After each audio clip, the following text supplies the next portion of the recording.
What's up, everybody? Welcome to the Strength Solutions Podcast. We're on Apple and Spotify. You can rate and review us.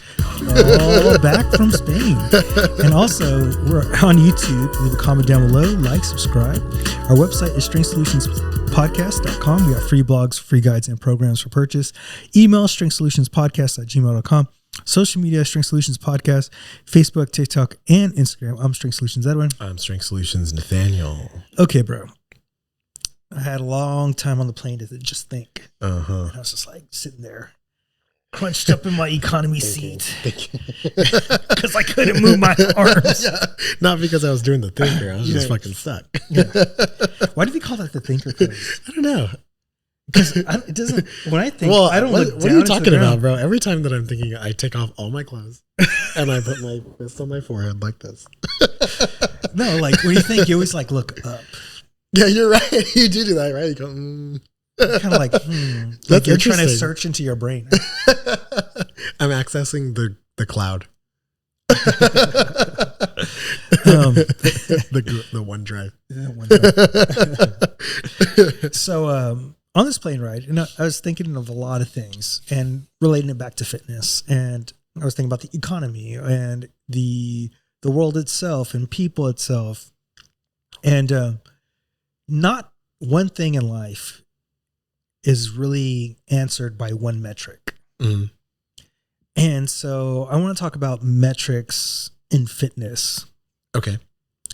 And start with something I think is probably the best metric if you were to take one metric. But I wouldn't just take this one metric. Right. Which would be body percent fat. Mm-hmm. And the reason why it's a great metric is it because it kind of controls for how much muscle do you have in your body versus how much fat do you have in your body and your totality of your body weight. It's a big overall sort of measurement that gives a lot of information in one number, right?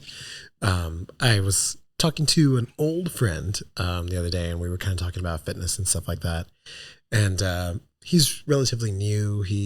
I think he told me like the most consistent he's ever been is maybe like 2-3 months, and then kind of falls off. And he's just kind of been doing this for some time now. Mm-hmm.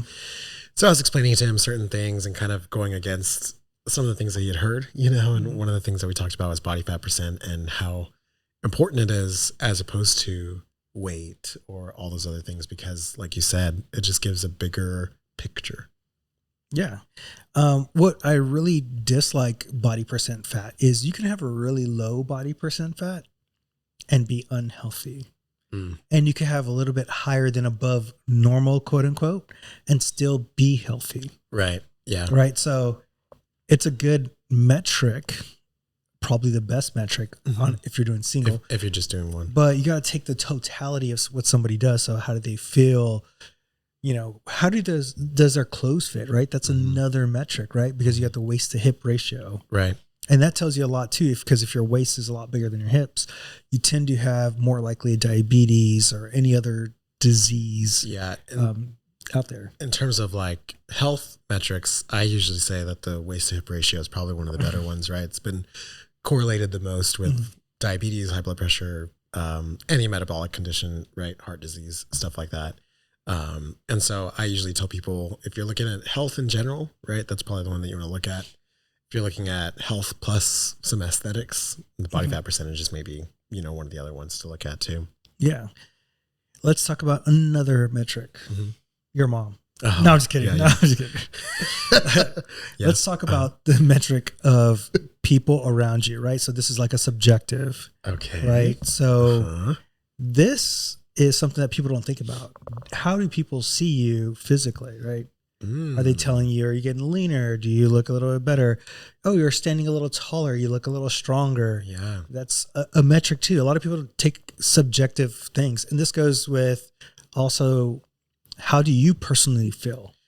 A good point that you make about that one, and kind of makes me think about it right now, is that at the end of the day, right, if you're looking at aesthetics and things like that, let's be real, that's kind of a big part of it, right, is how other people see you, right? How people perceive you, your attractiveness, right? Those things like that. And which has been correlated to people liking healthy looks.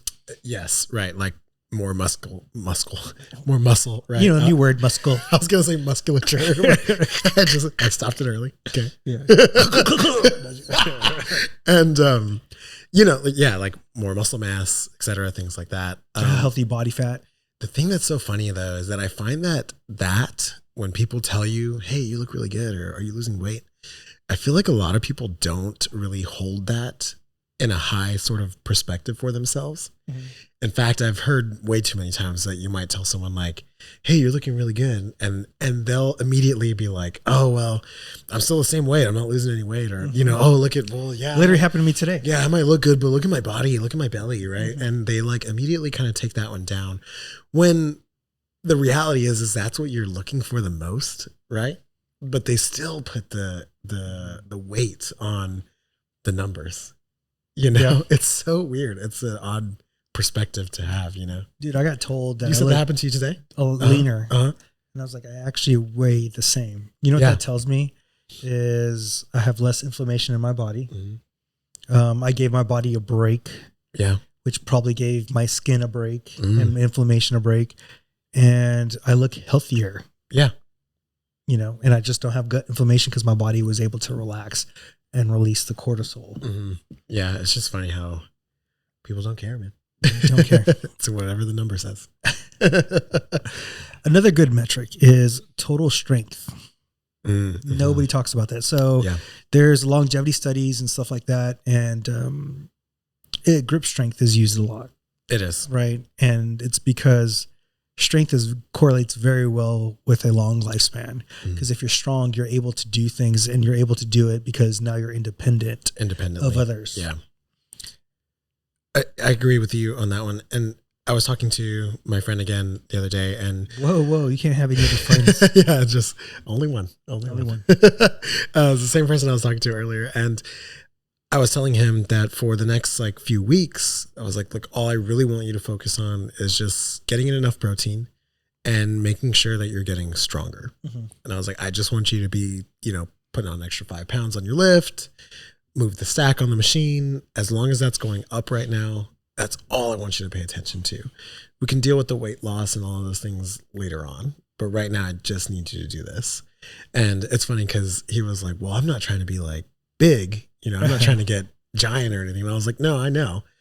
And I was like, but it's going to help you in the long run. This is such an important thing to help you with the weight loss later on. The foundational part, right? The foundational part. Isn't it funny when people are like, I don't want to get that big? Like Arnold and Ronnie Coleman just got up there, right? That's going to happen to you. And it's funny too, because I was talking to him about like protein amount and how much he should probably be eating to reach the goal. And in fact, I was even telling him that he might need to be eating more calories at the moment because he was kind of telling me about what he was eating. And I was like, bro, you're getting like 1,200 calories a day, man. Like this ain't good. Damn, and so we were kind of talking about that. And as I was explaining to him more and more, he was like, you know, you were telling me about how much protein I needed to eat and calories. And I just kept thinking to myself, like, I'm not trying to put on all this muscle or anything. And he was like, but as you're talking to me, I understand more of why that's important and how it's going to like end up actually working. I'll bet you the end product would be, you might stay the same weight and you're going to be leaner. See, okay. So talking about the other metric you mentioned about the way people perceive you, I told him, I was like, look, you might have this weight goal right now, but if you're putting on more muscle mass and things like that and changing your body fat percentage, I was like, you're probably going to look how you think you want to look at a higher weight and a higher body percent fat. And I was like, the reality is that I told him the same thing. I was like, let's be honest. Like, you know, this is a little bit of vanity, right? It's always a part of this. Once you get to the point where you like the way you look, you're not going to care about what the number on the scale says. You're not going to care about your body percent fat. You're just going to care about how you look.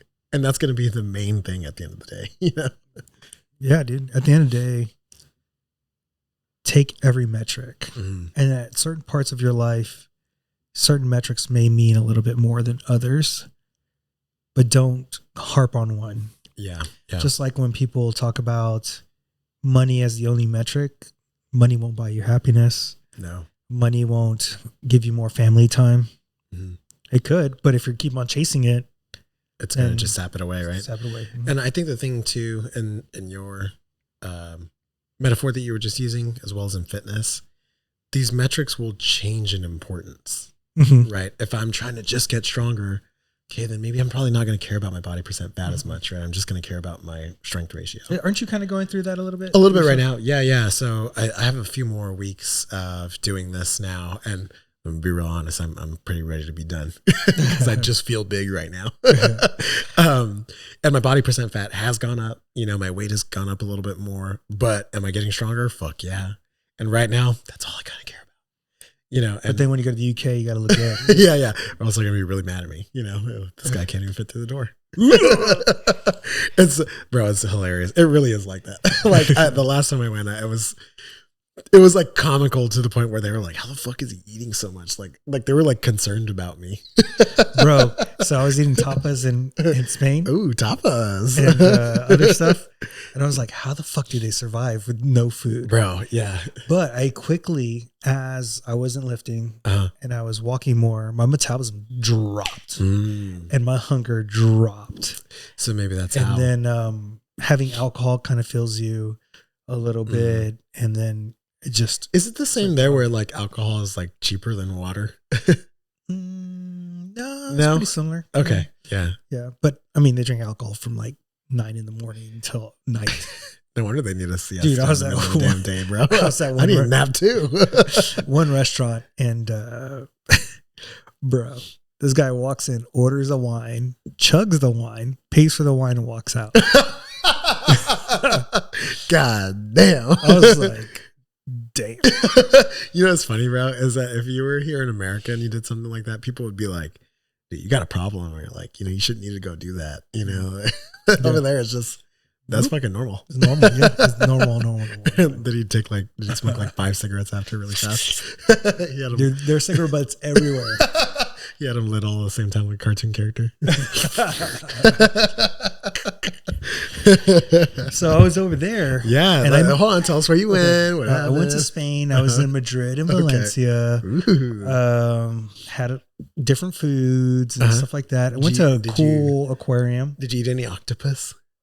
I had a bite. Okay. Yeah. I had squid. I had caballo, which is horse. Yeah. Oh, whoa. Okay. Yeah. I ain't riding this pony. I'm eating it. Yeah. Crazy. My little pony died. It's in my tummy now. She was good. Was it good? It was actually not bad. It was it was lean. Yeah. I would imagine. It wasn't bad at all the way they served it. Interesting. They literally eat everything. Wow. Yeah. Like they try to eat the total animal. Like I saw like in the market, tongue, liver, everything. I think only in the United States we waste food. It's yucky. I really think it's yucky. I don't want it. I just think we need to learn how to cook it. I think that's the problem, right? Yeah. I don't think they were yucky. Like I've had tongue. I have had cow tongue before. Yeah. I mean, we eat like, I guess. Barbacoa, right? Yeah. That's like the cheek, right? Lengua, right? Lengua, people eat, yeah.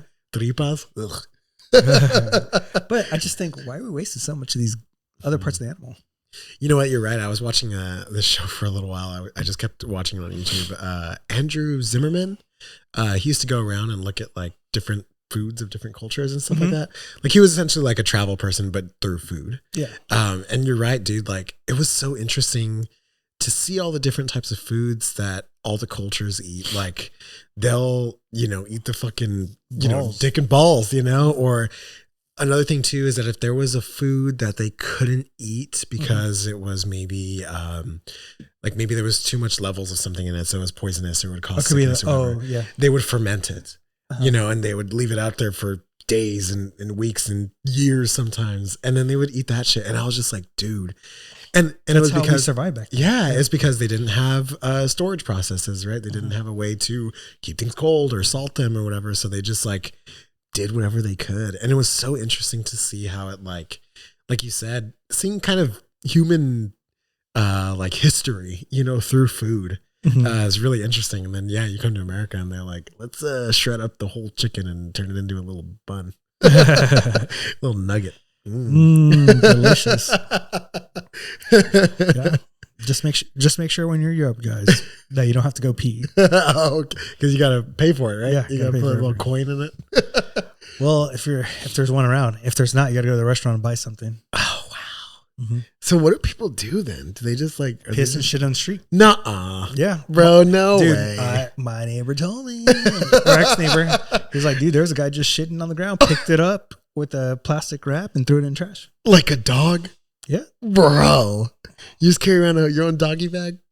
Hey, you got to do what you got to do. No fucking way, dude. Dude. It's because we're in America. We're spoiled. There's public toilets everywhere. I'm gonna go to Europe and I'm gonna shut on the ground and be like, Edwin told me. Edwin said. Hey, I was in Spain, not the UK. You have a problem. And I was in Valencia. He said it was Hey, okay. just take a shit right there. Sir, we're going to have to take you to jail. But I have my doggy bag, sir. But you know what I did miss while I was over there? Okay, what is this? The Arnold with Austin and Nick. You missed it. I missed it. How was it? Dude, I went to my brother's house. I saw the second day. He had seen the first day, I believe. And the first day they did deadlift, timber carry. What's the timber carry? It's kind of like a farmer's carry up a ramp. Oh, okay. Yeah. And then something else. I can't remember what the fuck it was. On the day that I saw it, they did stone to shoulder. Okay. Is that the one he did 4? Yeah. And he did what? He did the heavy ball, heavy sphere. Yeah, the heavy stone. Was it like a ranking or anything? Was there a competition, or they just did it almost like for fun? No, it was definitely part of the comp for sure. Yeah, they did that. They did like a sled pull essentially, and then they did, what's the one that I'm missing? Man, I can't fucking remember.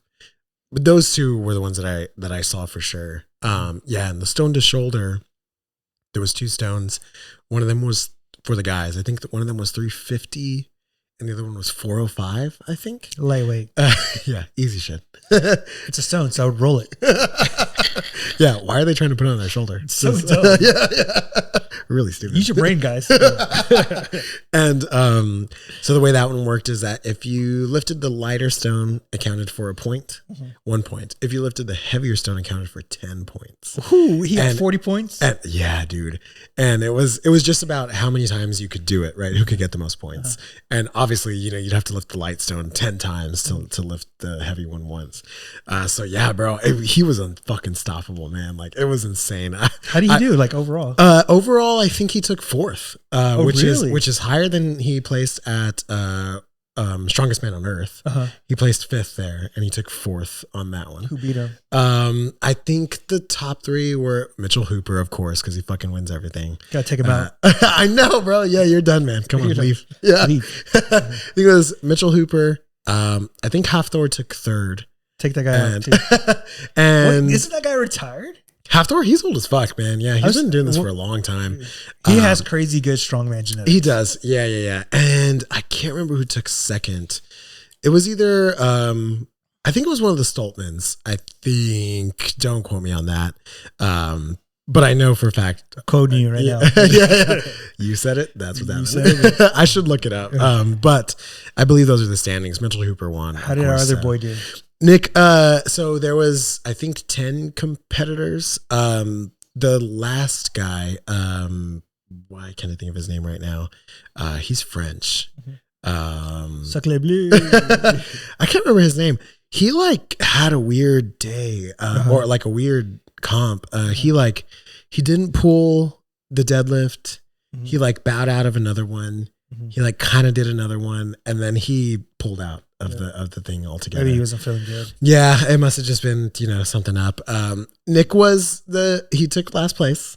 It is his first time ever being in a pro show. Amazing. And one of the things that I was how far was off for the next place? I don't know. I'm gonna have to look up these stats. Yeah, but dude, that's awesome, dude. For him to be at that show. And the thing too is that when I was looking at it, I was thinking about it, and I was like, dude, he is up there competing with quite possibly one of the best strongman lineups of all time. Mitchell Hooper, Hafthor, fucking Lucas Hatton, all of these, Trey Mitchell, Austin. Dude, these are some of the fucking best guys that have ever competed in strongman. And Austin got 4th? And Austin got 4th, bro. Damn, and mad Nick, respect. And Nick is fucking there, and it's bro, they really represented San Antonio. They really represented heavy metal. Fitness, man. Man, it was fucking awesome. It was awesome to see Austin fucking do those fucking stone to shoulders. Bro, I was like, oh yeah, it was hype as fuck, man. And I mean, those dudes are real fucking athletes. And I know Nick is going to come back again. I know he's going to fucking kill it. It's Nick's younger, so he got years on him. Nick is young. He's got years on him. His first pro debut. You know what I mean? That's his first one pro. Yeah, exactly. That's At like a fucking big ass show with like fucking hardcore ass. That means he's got mad athletes. respect out of those people because you got to get invited. Oh my God. Yeah. You have to get invited. Yeah. So it's like, bro, he really put his shit in there. So shout out to the boys. If they're listening, the Texas boys. Dude, that's awesome. Yeah. I look forward to it.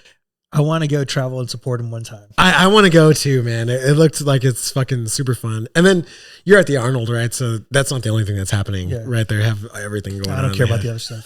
You're at the bodybuilding? Physique, bodybuilding. Y'all just eat something. Sam Sulek took first place at his first bodybuilding show. Shit. Whatever category he was in. Oh, with that back acne here? Probably it doesn't matter anymore. It doesn't matter. I mean, he covered up with the spray tan. The spray tan stuff. Breathing all hard, Bro. But I see, like, I think bodybuilding is another career because we talked about with Austin, like at a certain point, you got to kind of like back off your weight and stuff like that. Yeah. Bodybuilding is another one of those careers, like at a certain point, I know Ben Pekulski, I believe it is, he's like purposely trying to drop weight for longevity. Yeah, because it's just like unsustainable, Austin and Nick both were doing like a nutrition program. I forgot who it was. I remember it was a guy out of Houston. Yeah, the dude that they were talking about on our podcast. They look different. Their bodies look way different. Austin posted like a side-by-side of him at the first competition to the one now. Bro, he dropped like 100 pounds or some shit like that. But he looks better. And he did better. Yeah. So like clearly his nutrition was like something that helped dial in, It shows you it all works together. It all works together, bro. It all works together. But shout out to the boys, man. Shout out to awesome. the boys. Yeah, it was awesome, bro. Man. Dude. So really since cool. I've been gone so long, what have you been up to? Working like crazy. Definitely. Just being at home, doing nothing. Twiddling my thumbs like this. Yeah. So I wish I had something to do. You know what I have been up to, man? I've been trying to play my guitar more. And I really see your fingers real quick. That's a lie. Another lie. You know what I've been doing a lot? Lying. Making up stories. I've been playing my guitar a lot more, and it's been nice, man. It's been nice to kind of like go back to a little bit of creativity and just have something outside of like fucking. It's productive, right? Every time that you do it, you get a little bit better at something. It's different than like video games, right? Where you're just kind of doing it to just spin your wheels and have something there. But with music, you're progressing and you're always doing something better. And it kind of reminds me of lifting, like every day you're 1% better at it. And it's also been nice because my brother and I have been able to kind of like engage with that more and keep ourselves, our relationship close and stuff like that. Camille's been playing the piano a little bit more. She's kind of getting into that. So it's kind of, like you start you're creating a little bit. I know. Yeah. You start one thing and it kind of all like starts kind of domino affecting, Does she sing too with her raspy voice? Camille's an excellent singer. Now I'll say this. I need a video. Okay. So let me say this. I don't know if I've ever actually. Is she a good singer because you're in love with her? Or is she a good singer because she's a good singer? She's a good singer because she's a good singer. Or are you trying to get a blowy? Yeah. I just want her to like me. It's actually the worst thing I've ever heard. No, she's a good singer. I will say, I don't know if I've ever, and I say this way, I don't know if I've ever actually heard her really sing. Every time I kind of walk in on it, and I'll sort of hear her, or she'll record it and like send me a little video or something like that. But I can always tell in her voice, like she's a little nervous. And so I don't really know what she sounds like when she sings. But even then, hearing her just, passing by or whatever, she sings really fucking good. Okay. I wanted to see a video. Yeah. Now I will say I sing better. I sing way better than her. She'll never be me. Bro, you never played an instrument or anything like that? I played trumpet. Okay. I've seen like science and math are just my things. Okay. I just not very creative. You're not, what is it? Left brain? Is that what it is? I guess not. And I wouldn't use the word creative. I can think big picture. Because I feel like I'm not creative in artistic sense. Architecture and engineering, those kind of ways. Not like so much like your writing, painting, art, drawing, like that type of stuff. Yeah. It's a different type of. It's funny because your kids, they draw, right? My mother daughter's like really good at theater and like all that stuff, and my son's more like me. Okay. He's like, boring. He's like, fuck this English class. I don't need to know how to do Math? this Okay. shit. Oh, interesting. Yeah, Wow. dude. I used to do UIL number sense where you did it all in your head. What about Amanda? Like, does she do any? Amanda's just good. Good thing she doesn't listen to this. Amanda can draw. Amanda's Really? good in math. Amanda is really good with verbal skills. She's genetically gifted in fitness. But yeah. I'm like, you're fucking wasting. Just deadlift. Do God damn something. it. Yeah. I can draw a picture. God So damn it. she has, she's smart, intelligent. you know, really good with her words. And like, I would write stuff and she would like correct it. She's like, Edwin, what are you doing? I was like, this is just my first draft. I have to go through like 10. She's like, I usually do this on one. Here, let me just go through it real She's quick. got a red marker. No, it's bad.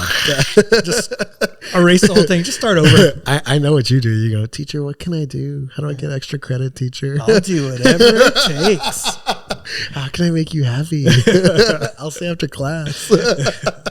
But yeah, she's like really good at everything. Yeah. Yeah, I can't. How interesting, man. She's very gifted. Yeah. You know, I don't know where this But conversation she's never going to hear this. But I was talking to my brother the other day, and he was talking about my sister-in-law and like working out together and stuff like that. And we were kind of thinking, or we were talking about how much we've like learned about like relationships and women and stuff like that through either like trying to work out together or just like building lives together and stuff like that.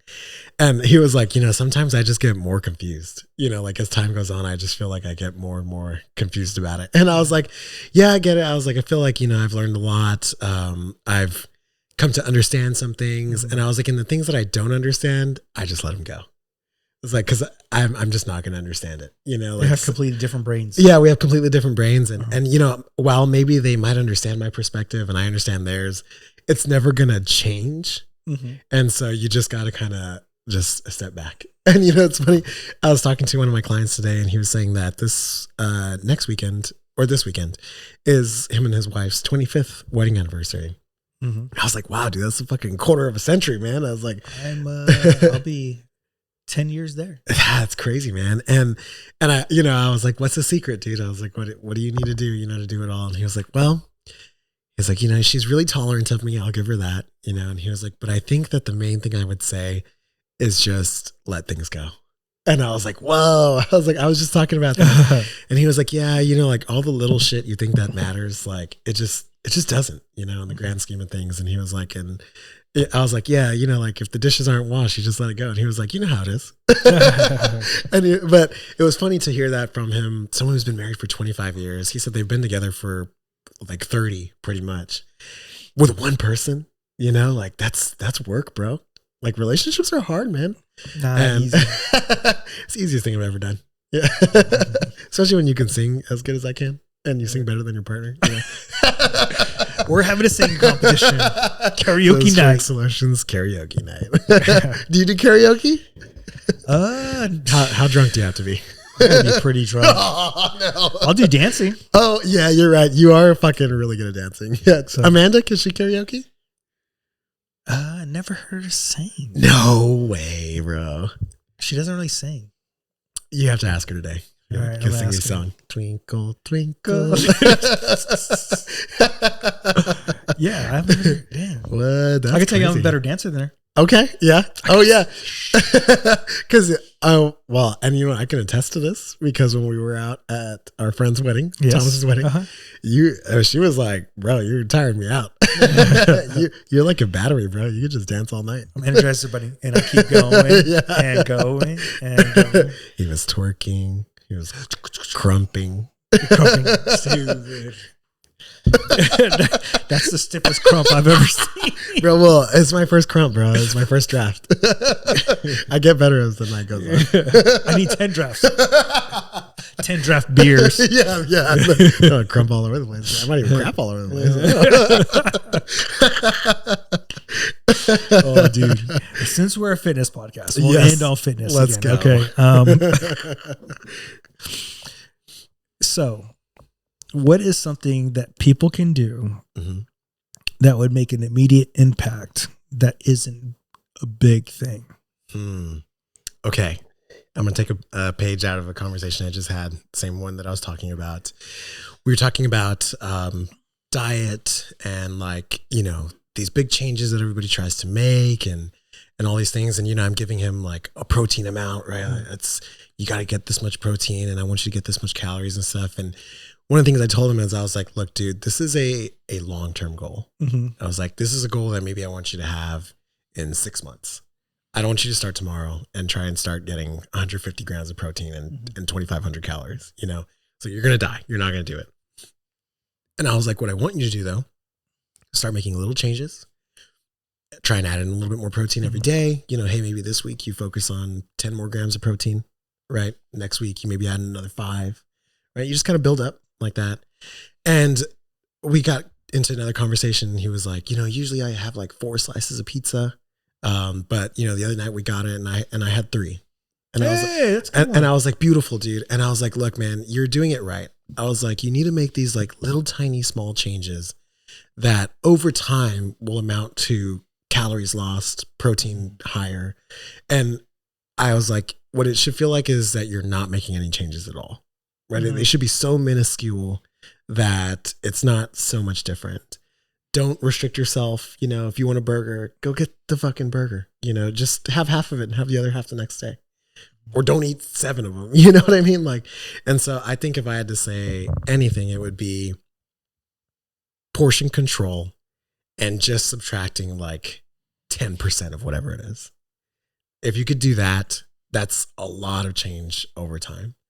If you normally eat, 3 McDonald's hamburgers, have 2. And it's not a huge change, something relatively small that you can do.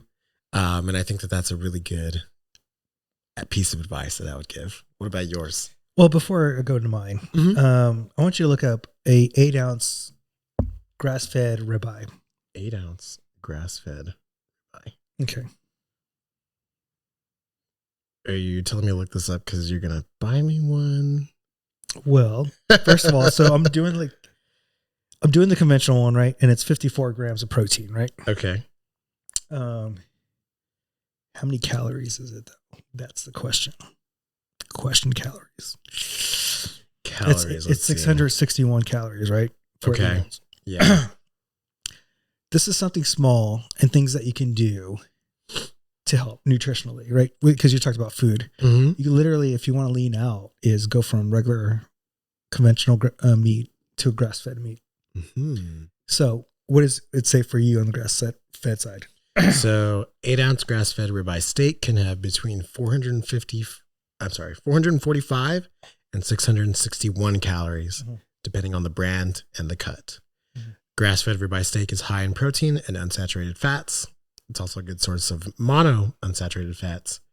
Ribeye is a fattier cut of steak compared to leaner cuts like top sirloin and bottom round roast. The USDA recommends a 3-ounce serving size of beef, which is not super much. Yeah. So, but anyways, on the high end, it's 664 calories. And 61 calories. On the low end, yes. That's where the low end starts for the 8-ounce ribeye on the conventional steak. So imagine if you had 8 ounce and it was 440 calories. What the fuck? You're saving 200 calories per Holy steak. shit. Dang. So I was like looking this stuff up the other day. What if I had grass fed versus conventional? Because when I was eating there, the meat tastes completely different. And that could make a difference of weight gain, weight loss. Yeah. Having more protein Nutritional per value. calorie, maybe feeling fuller. Yeah. Right. And Yeah. so it can make a huge difference. And I think one of the things too is that I know a lot of the arguments will be, well, it's more expensive, it's harder to find, blah, blah, blah, whatever. But what I would argue back is Buy a local cow. yeah. Honestly, dude, that's what I want to do. Fucking $3,000 and you'll eat that shit for 3 A years, year. man. Yeah. And it's an investment, right? It's an investment in your health. If you have no problem spending $70 going out to Chili's, and eating some shit, you can spend a little more on some grass-fed food at home. Yeah. And all right. So my small thing is because I was in Spain and it's just walk. And my hips feel a lot better this week, even though I sat in a plane for hours on 2 different occasions, right, to get over there and to come back. But my hips feel so good because we just walked all the time. Yeah. And it's something that's missing in the United States is just the ability to walk locations. Yeah. And I think part of it is we don't have trains. We don't have a good public system to get to places here. And if you can find time just to walk 10, 20 minutes here, 10, 20 minutes there, I wonder how much people's pain will go away. Wow. Yeah. Because honestly, my glutes feel more active. And I didn't do like special glute exercises. Right. I didn't do this special foot exercise to make my feet feel better. I just literally walked everywhere. Yeah. Yeah. On up, down, different terrain, things like that. And if you just walk, it could just change your life. How much do you think you walked per day while you were there? Probably 15,000 to 20,000 steps a day. God damn. Yeah, but you did it without trying. Yeah. You did it without even thinking about it. Like you're walking from here to the restaurant, here to the train, here to where the aquarium was, back from the aquarium, back to walking wherever. at the aquarium. Walking at the aquarium, walking to another restaurant. Oh, let's go see this place real quick. This church. Interesting. Yeah. And you hit 15,000 without even thinking about it. Yeah. Like here, it's almost like you have to think about every step you're taking, or I have to like purposely. I guess it's because you always have to like go somewhere to do it, you know? So you're like, okay, I have to make this count, or, you know, you're just walking and talking. Yeah. So you're not even thinking about it. You're just walking and going there. You're just socializing. Yeah. Yeah. Yeah. Just walk. There you go. All right, guys. If y'all like what we're doing, you can share, like, and apply yourself to the Apple and Spotify list. Then subscribe to YouTube. Leave a comment down below. Check us out on the internet at strengthsolutionspodcast.com for free blogs, free guides, and programs for purchase. strengthsolutionspodcast@gmail.com. Strength Solutions Podcast on TikTok, Instagram, and Facebook. I'm Strength Solutions Edwin. I'm Strength Solutions Nathaniel. Until next time, guys. Woot woot.